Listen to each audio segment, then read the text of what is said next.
Toda la familia me llamó egoísta por no financiar el negocio de mi hermano. Hasta que descubrí que él pagaba fiestas secretas y les mostré la prueba en plena reunión. Cuando mi hermano vino a pedirme dinero, ya lo traía todo calculado. No fue una conversación casual ni un comentario suelto durante alguna visita familiar. Fue una jugada completa, medida al milímetro, con cena incluida y hasta presentación en PowerPoint que proyectó con su propio iPad en la sala de la casa de mamá. Como si estuviera en una fucking reunión de inversionistas de Wall Street. Lo peor es que toda la familia estaba ahí, mis padres, mis tíos, hasta los primos que nunca aparecen para nada pero que mágicamente se materializan cuando huelen oportunidad o plata ajena. Según él, estaba a punto de lanzar una empresa de eventos corporativos de alto perfil en Miami, con conexiones en Brickell y supuestos contactos con ejecutivos de empresas de tecnología que buscaban eventos privados, discretos y exclusivos. Todo sonaba tan adornado que parecía un guión de película barata de Netflix.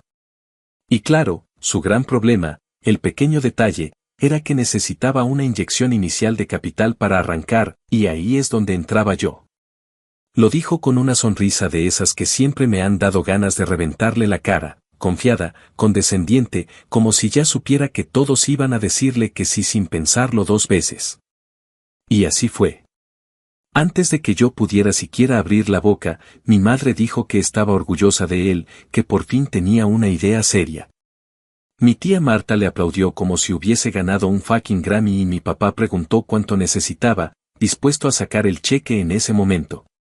Cuando yo alcé la voz para decir que no pensaba poner ni un solo centavo, que algo me olía raro, que me parecía más una excusa para gastar a lo grande que una empresa seria, bueno, ahí fue cuando se armó la tormenta. Mi tía me llamó resentido y dijo que siempre he envidiado a mi hermano porque él tiene esa chispa para los negocios que a ti te falta. Mi madre me miró con una decepción que dolía más que cualquier insulto y me dijo que no podía creer que yo, con un trabajo estable y sin hijos que mantener, no fuera capaz de ayudar a la familia con algo tan importante. Mi padre no dijo mucho, solo murmuró que era una vergüenza mi actitud. Lo peor fue escuchar a mi propio hermano soltar una carcajada y decir que algunos no nacieron para apostar a nada, solo para sobrevivir. Esa frase se me quedó grabada como una maldita cicatriz. Porque no era la primera vez que intentaban pintarme como el aburrido, el amargado, el que no arriesga. Pero esta vez era diferente. Esta vez, no solo querían burlarse, sino sacarme plata, ponerme a financiar una fantasía que olía a fraude desde la primera palabra. Esa noche salí de la casa con el estómago revuelto. Caminé por media hora antes de decidirme a volver al carro. Ni siquiera cené. Mientras todos celebraban la gran apuesta familiar, yo me tragaba la rabia con sabor a traición. Y sí, al principio dudé. Me pregunté si realmente estaba siendo egoísta, si quizá debía soltar el dinero y ya. Pero bastó una sola mirada a la historia reciente de mi hermano para recordarme que cada vez que ese tipo había pedido ayuda, terminaba haciendo todo lo contrario a lo que prometía. Autos lujosos rentados por semanas enteras para cerrar tratos, hoteles 5 estrellas para conocer inversionistas, gadgets nuevos para presentaciones importantes que terminaban perdidos, vendidos o regalados. El tipo era un profesional de las excusas, un artista del despilfarro. Y ahora, de repente, todos querían que confiara en él solo porque sonreía bonito con una copa de vino en la mano. En los días que siguieron, no solo me llovieron llamadas de mis tías y primos, sino que mi madre empezó a escribirme mensajes pasivo-agresivos donde me preguntaba si ya había reflexionado sobre mi falta de compromiso con la familia. Mi tía Leti incluso tuvo el descaro de decirme que si mi abuela viviera, estaría decepcionada de mí. ¿Decepcionada? Mi abuela, que fue la única que me enseñó a no fiarme de los bocones, seguro habría sido la primera en decirme que no le diera ni $1. Pero claro, la abuela ya no estaba, y todos aprovechaban su memoria para manipularme. Lo gracioso, y trágico, es que mientras me atacaban por no querer participar, yo ya tenía una idea clara: si ese negocio era tan prometedor como decían, podía probarlo sin mi plata. Pero si se caía en 2 meses como los proyectos anteriores, entonces yo no solo habría evitado una pérdida, sino que estaría en posición de exponer toda la mierda que estaban tratando de ocultar bajo palabras bonitas. Así empezó todo. Como una cena cualquiera. Una más de esas donde los favores se disfrazan de unidad familiar y las lealtades se compran con chantaje emocional. Pero a diferencia de antes, esta vez me juré no quedarme callado. Esta vez no iba a mirar para otro lado mientras se jodían todos con los ojos bien abiertos.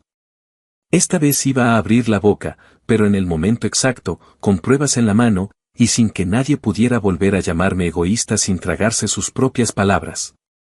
Actualización 1.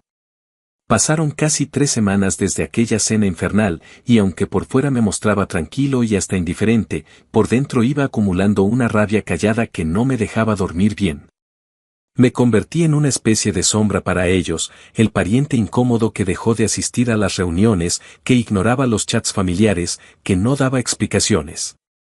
Me limité a seguir con mi rutina, pero cada vez que pensaba en la mirada altanera de mi hermano y en la hipocresía con la que todos lo aplaudieron mientras me destrozaban a mí por no soltar plata, me daban ganas de hacerlos tragar cada palabra. A diferencia de ellos, yo sí tenía memoria. No había olvidado los miles de dólares que mis padres le dieron hace 2 años para abrir un estudio de grabación que terminó siendo una excusa para comprarse una consola de DJ, meterle luces LED a su cuarto y organizar afters clandestinos con sus amigotes. Tampoco olvidé cómo mamá le pagó 3 meses de renta en un apartamento que nunca usó porque prefirió quedarse en casa de una chica con la que salía solo porque tenía piscina. Siempre fue igual. Siempre caían en su discurso de esta vez sí es en serio, y luego, cuando todo se iba al carajo, lo perdonaban como si fuera un niño travieso y no un adulto que se cagaba encima de sus propias promesas. Una noche, mientras tomaba una cerveza frente al computador, decidí que ya era hora de averiguar qué carajo estaba haciendo con el dinero de todos. No por curiosidad. No por rencor. Por justicia. Porque ya me había hartado de ser el villano de una historia escrita por un mentiroso profesional. Sabía que si quería pruebas concretas, no podía actuar a lo loco ni soltar acusaciones sin sustento. Así que empecé por lo más básico, revisar redes sociales. No las suyas directamente, porque él había aprendido a ocultar sus huellas. Pero sus amigos, esos idiotas no sabían borrar una historia ni aunque les pagaran. Descubrí, por ejemplo, que uno de sus compinches había subido un par de clips bailando en un salón enorme con vista a la bahía, rodeado de botellas carísimas, con luces profesionales y un logo brillante proyectado en la pared que decía Neon Executive Knicks. Otro subió una historia con una ubicación marcada en un salón de Coral Gables, donde se veía claramente una pista de baile y una barra llena de botellas de champagne, con meseros uniformados y un DJ en tarima. El detalle más asquerosamente revelador, ese DJ, era mi propio hermano. En una de las historias, se le veía de fondo, hablando con un grupo de tipos en traje mientras sostenía una copa. El tipo que decía estar organizando eventos para empresas serias estaba, en realidad, organizando fiestas privadas donde los únicos clientes eran gente con demasiada plata. Demasiadas ganas de descontrolarse y cero intención de cerrar contratos de negocios. Lo que más me jodió fue que las fechas coincidían con las reuniones donde se suponía que estaba reuniéndose con inversionistas. Era tan evidente que ni siquiera hacía el esfuerzo de esconderlo bien. Usaba el dinero familiar para alquilar salones, contratar personal y montar tremendas jodas nocturnas. Y lo vendía como networking empresarial. Un par de días después, hablé con un amigo de la universidad que trabaja en una firma contable.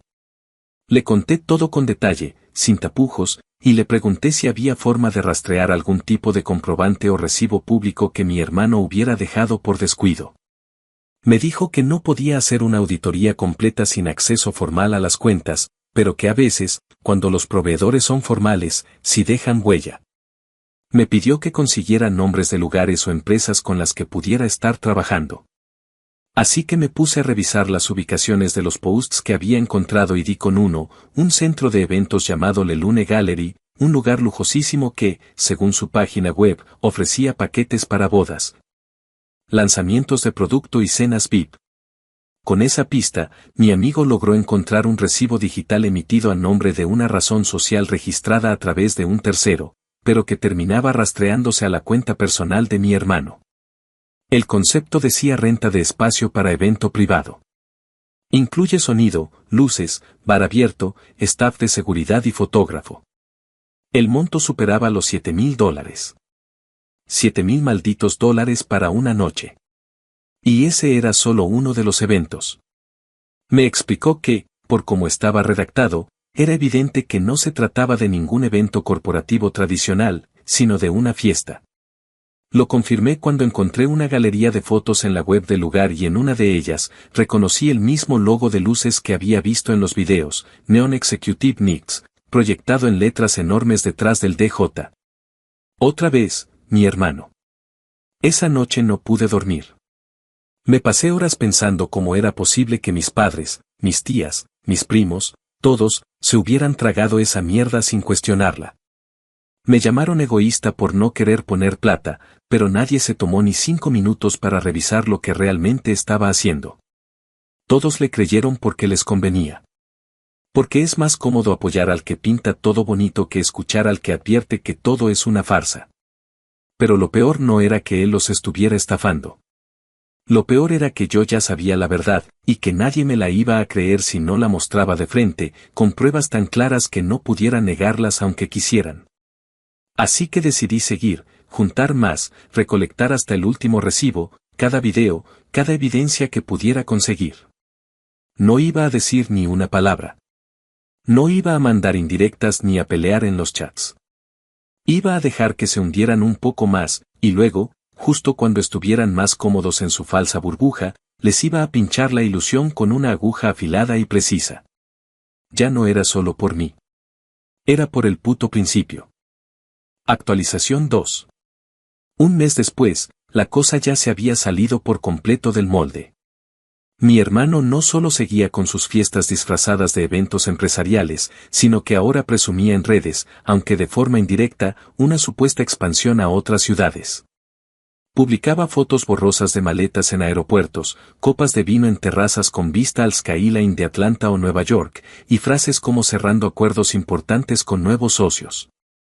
Todo con esa estética de emprendedor de Instagram, la misma mierda superficial con la que intenta parecer exitoso mientras se revuelca en una montaña de humo.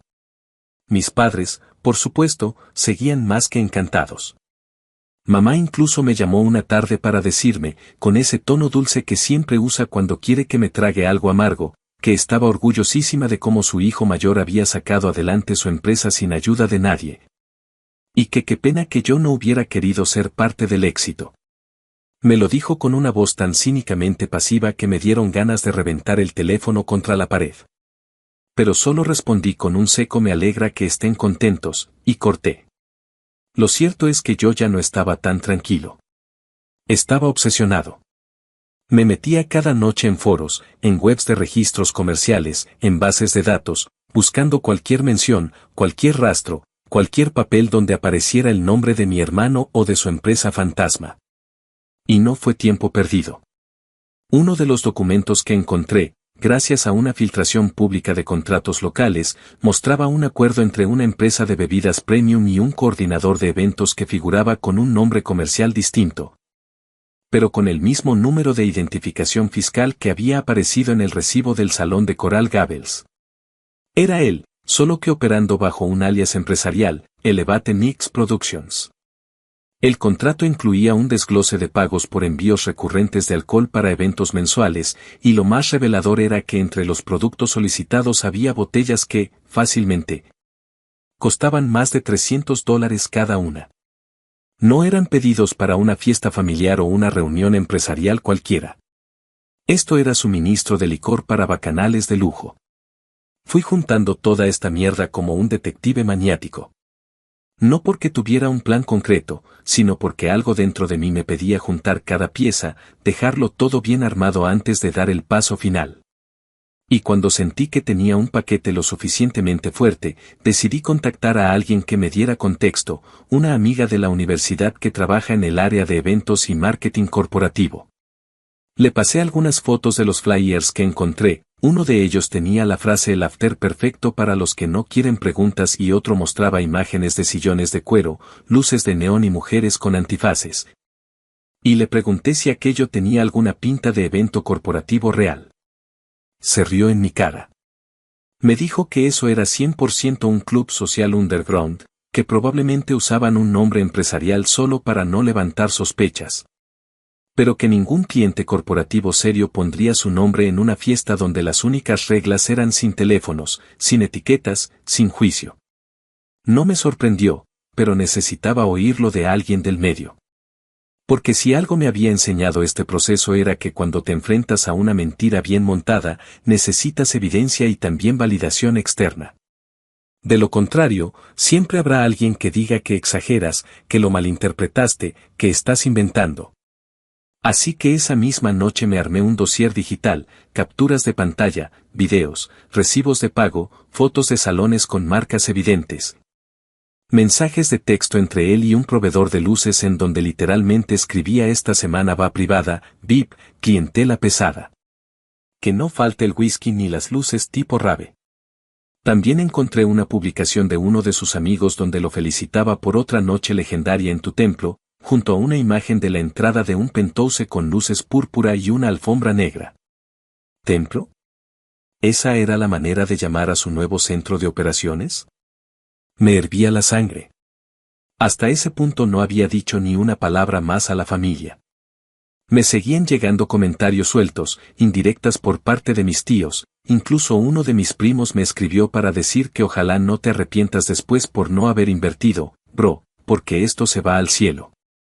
Cada mensaje era como una piedra en el zapato, una provocación pasiva que me empujaba más a aguantar un poco más. Porque sí, quería reventarles la burbuja, pero quería hacerlo cuando no tuvieran cómo huir, cómo minimizarlo. Quería verles la cara cuando les mostrara lo que su hijo ejemplar hacía realmente con su inversión. Porque una cosa es que alguien cometa errores, pero otra es que se ríe en tu cara mientras se emborracha con tu plata.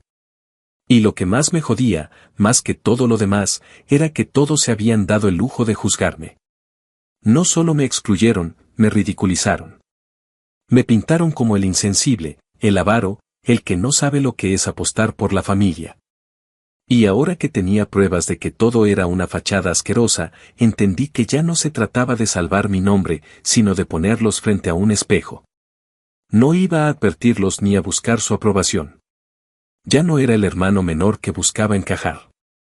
Ahora era el único que tenía los cojones de ver la verdad de frente. Y eso iba a doler. Pero cuando doliera, no iba a haber vuelta atrás. Actualización 3. Casi 2 meses después de aquella primera cena, me encontraba con más información de la que hubiese imaginado tener al comienzo. Ya no se trataba solo de videos vagos ni capturas sueltas que podían malinterpretarse. Lo que tenía entre manos era un rompecabezas completo que no dejaba lugar a dudas. Y sin embargo, todavía no lo había soltado. No era falta de valor, era estrategia. Sabía que si lo hacía en el momento equivocado, iban a hacer lo de siempre, minimizar, justificar, victimizar a mi hermano y decir que yo estaba sacando las cosas de contexto. Con mi familia, no bastaba con mostrarles una foto ni un recibo. Ellos necesitaban una verdad tan contundente que no pudieran ni parpadear sin sentir vergüenza. Así que decidí dar un paso más allá. Empecé a contactar discretamente a personas que habían asistido a estos eventos. No lo hice desde mi cuenta personal, sino creando un perfil anónimo en Reddit y en algunos foros exclusivos de fiestas privadas en Miami. Esos donde la gente presume su vida nocturna como si fueran influencers de la decadencia. Fingí estar interesado en asistir a una de esas experiencias ejecutivas y lancé algunas preguntas inocentes para ver si mordían el anzuelo. Y vaya que lo hicieron.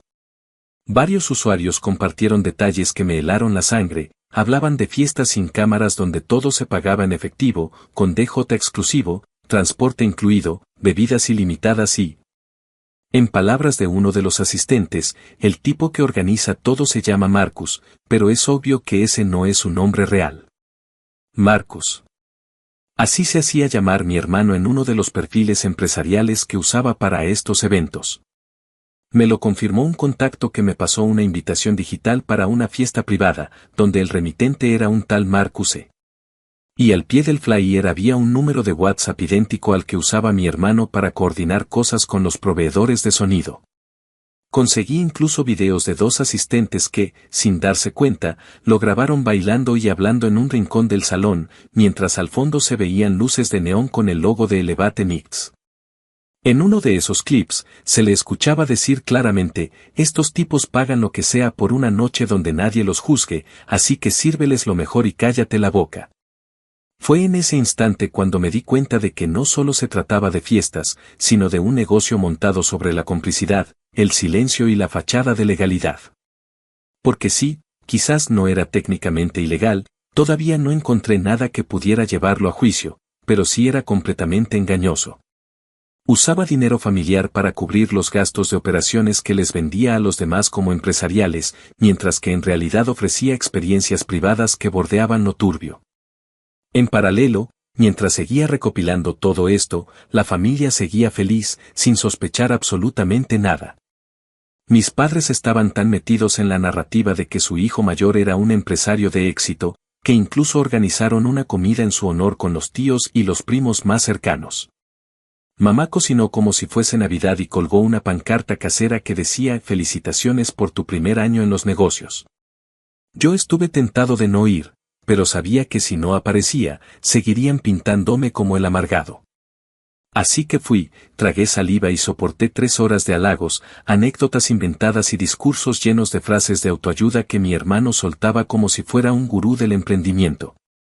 En una parte de su monólogo, dijo que el verdadero éxito no se trata solo de números, sino de conectar con la gente correcta en el momento correcto. Mi tía lo aplaudió tan fuerte que pensé que le iba a estallar la palma.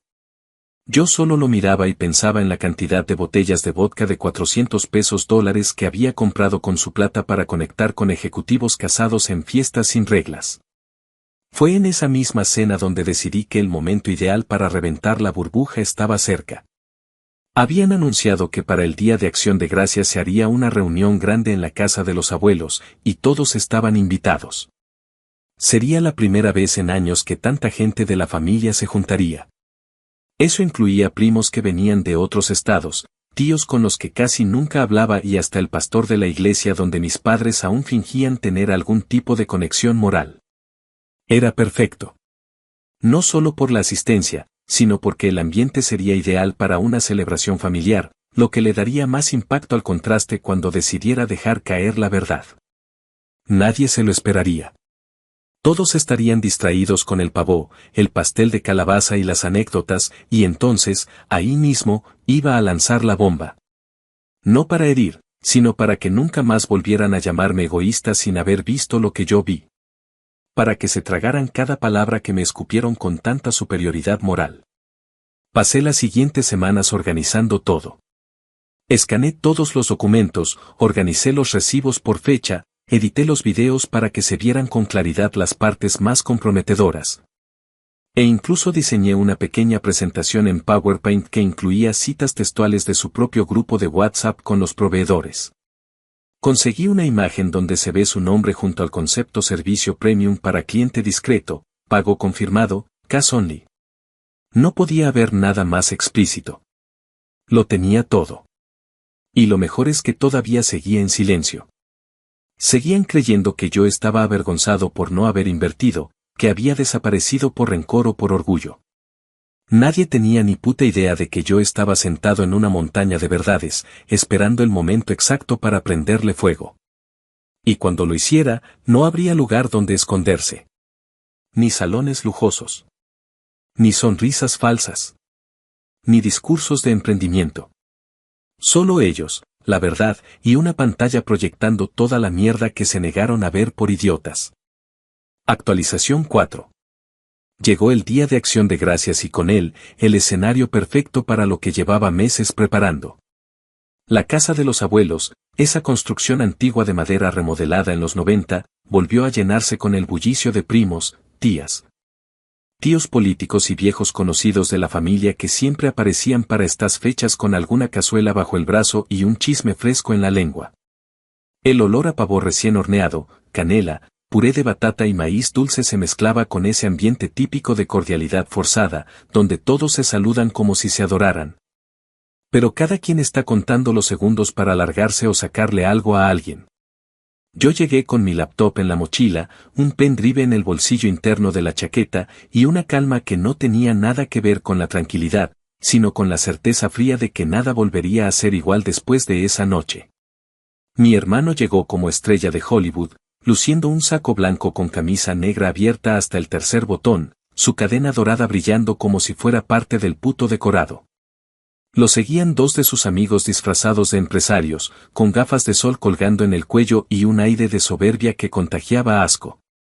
Mamá lo abrazó como si estuviera viendo regresar a un hijo que había sobrevivido a la guerra, y mi tía Marta le dijo, sin una gota de ironía, que estaba bendecido por Dios y por los negocios. Cada halago era como un martillazo en mi paciencia. Pero no dije nada. No esa clase de noche. Pasaron las horas entre platos servidos, risas enlatadas y juegos de salón.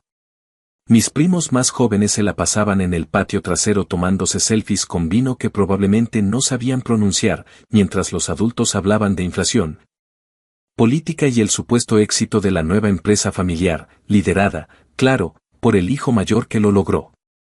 Nadie preguntó por mí. Nadie se acercó a pedirme disculpas por los meses de desprecio. Seguían asumiendo que yo estaba ahí solo porque no quería seguir siendo el amargado aislado. Incluso escuché a mi tío Ernesto decir en voz baja que al menos tuvo la decencia de aparecerse, como si yo fuese el problema en todo este puto show. Fue alrededor de las 7 de la noche cuando mamá pidió que nos reuniéramos todos en la sala para dar unas palabras y cerrar el día como familia unida. Aproveché la oportunidad y me ofrecí a decir unas palabras yo también. Dije que quería compartir algo importante que había estado guardando por respeto, pero que creía que ya no podía callarme más. Los miré uno por uno, con el estómago apretado por la tensión contenida, y cuando noté que todos estaban en silencio y mirándome con esa mezcla de escepticismo y desprecio que ya me conocía de memoria.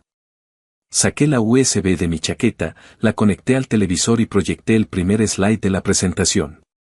Mi hermano, que en ese momento estaba sirviéndose un trago, se detuvo en seco. Supo, al primer segundo, que esto no era una broma. Comencé tranquilo, sin levantar la voz. Mostré los recibos. Uno por uno. Alquiló salones por más de $7,000, contrató DJS, compró alcohol de lujo, y todo lo financió con los aportes que mi madre, mis tíos y los abuelos habían puesto en su empresa de eventos corporativos. Después mostré los flyers de fiestas con lemas como sin cámaras, sin filtros, sin juicios, firmados por Marcus E., el nombre con el que operaba en las redes ocultas. Añadí los mensajes que había enviado a sus proveedores, donde pedía luces tipo rave y seguridad privada para que no se filtraran videos. Finalmente, mostré los videos. 2 clips, no más, pero suficientes para que todos vieran a mi hermano bailando, borracho, rodeado de gente con trajes de diseñador. Diciendo en voz alta que estos idiotas no se imaginan que todo lo pago con la plata de mi familia, por eso me los tengo comiendo de la mano. Se hizo un silencio que pesaba toneladas. Nadie se atrevía a moverse. Mi madre palideció. Mi tía Marta dejó caer la servilleta que tenía en el regazo. El abuelo, que había estado medio dormido hasta ese momento, se incorporó con una lentitud que dolía. Mi hermano intentó intervenir, pero lo callé sin gritar, solo con una frase seca y directa: tú ya hablaste suficiente. Ahora te toca escuchar. Y con eso, pasé al último slide, que incluía un resumen de las cuentas que aún no cuadraban y un mensaje que escribí con toda la intención de dejarles una cicatriz en la memoria. Este es el negocio por el cual me llamaron egoísta. Este es el hombre al que decidieron creerle en lugar de escucharme. Aquí está el precio de su fe ciega, fiestas, mentiras y un montón de idiotas que no quisieron ver la verdad porque les convenía seguir dormidos. Cerré la presentación, guardé mi pendrive y me quedé en silencio. El primer sonido fue el del vaso de mi hermano cayendo al piso. Luego vino la lluvia de reacciones. Mis primos se levantaron incómodos, mis tías se pusieron a murmurar como si rezaran.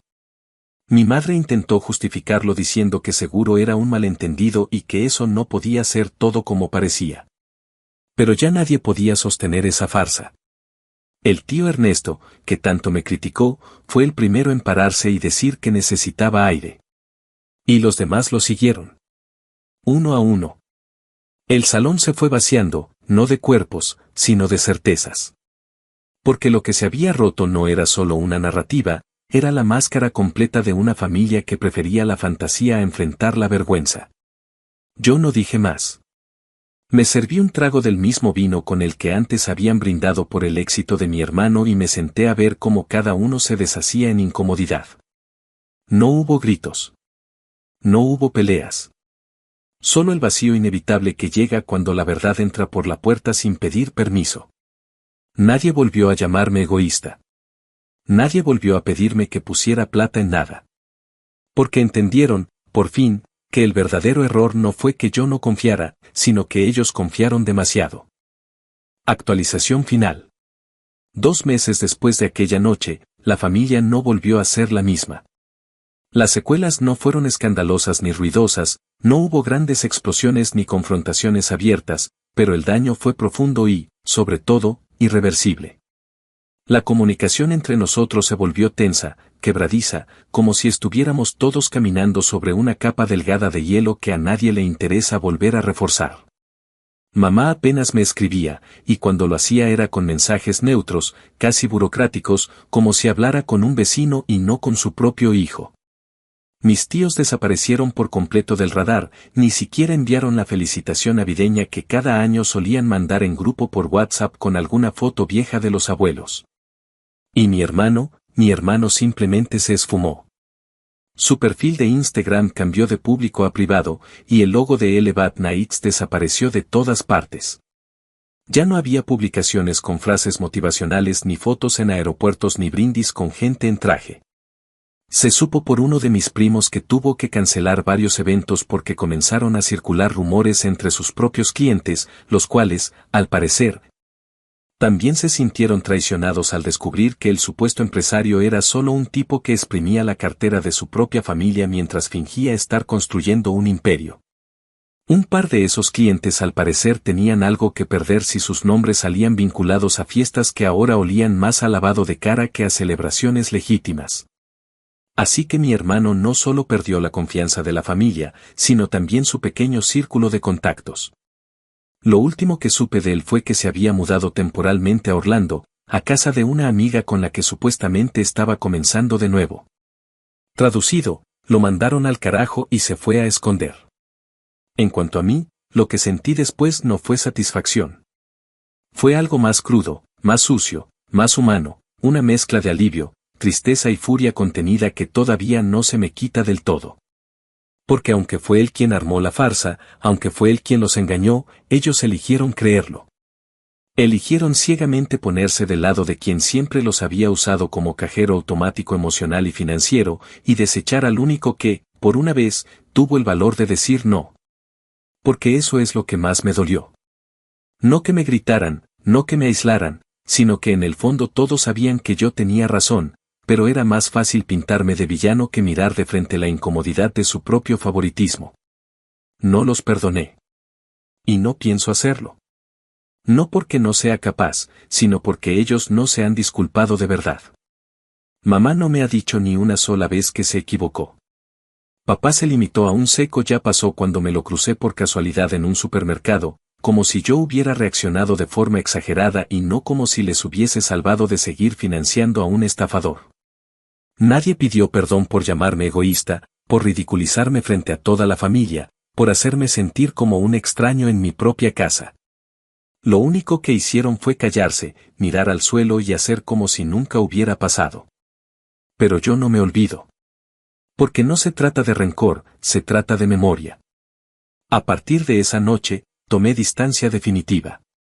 Me mudé a otro condado, cambié de número, me salí de todos los grupos de la familia y borré de mis redes a los que nunca se dignaron a darme ni siquiera una explicación. Algunos lo vieron como una exageración, otros como una traición. Me da lo mismo. La verdad es que nunca había dormido tan tranquilo. Ya no tengo que justificarme. Ya no tengo que sonreír para agradar. Ya no tengo que cargar con la culpa de no encajar en un sistema familiar podrido por el favoritismo, el chantaje emocional y la negación crónica. No sé qué pasará en los próximos años. Quizá algún día haya una conversación, un reencuentro incómodo, un intento de reparar lo que ellos destruyeron. Pero si llega ese momento, les voy a dejar claro algo desde el primer segundo: yo no vuelvo a ser parte de nada que se construya sobre la mentira, la presión emocional o la necesidad de quedar bien frente al resto. Prefiero comer solo en un puto McDonald's que sentarme otra vez en una mesa donde todos aplaudan mientras les roban en la cara. Y si eso me convierte en el pariente frío, calculador o rencoroso, entonces que lo sea. Porque al final del día, al menos yo no me callé. Al menos yo no le seguí el juego. Y al menos yo, cuando lo vi todo podrido, no tuve miedo de prenderle fuego.